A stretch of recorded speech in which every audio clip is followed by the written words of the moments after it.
Well, howdy everybody, this is John Michael.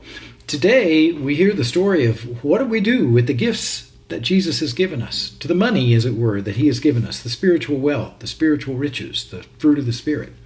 We hear the story that, the guy says, here, I want you to take what I have and I'll be back and I'll see what you do with it. He gives it 3 people.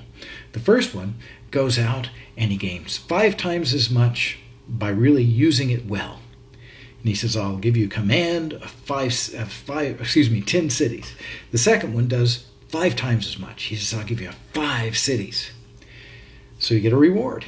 The third one, he says, well, I know you're a tough leader and, so I was afraid to do anything with it. I just hung on to it.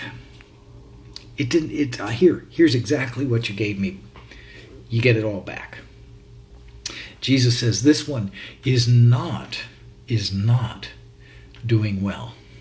What about you and me? Jesus gives us gifts, spiritual gifts, the fruit of the Spirit, love, joy, peace, patience, kindness, so on and so forth. What about the gifts of the Spirit? Faith and healing and tongues and prophecy and teaching and miracles. Yeah. What do we do with these gifts? If all we do is just kind of sit on them, if we take our light and put it under a bushel basket, the Lord is not pleased with that.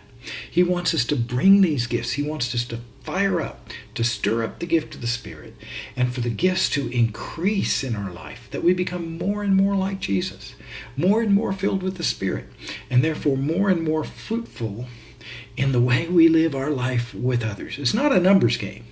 It's not about counting how many people you convert and all that. No, it's about your fruit increasing so that you become fruitful and you become life-giving to the world in which you live. You're bringing the life of Jesus in a way that nobody else can. That's my prayer for you guys. I love you so much. All things are possible with God.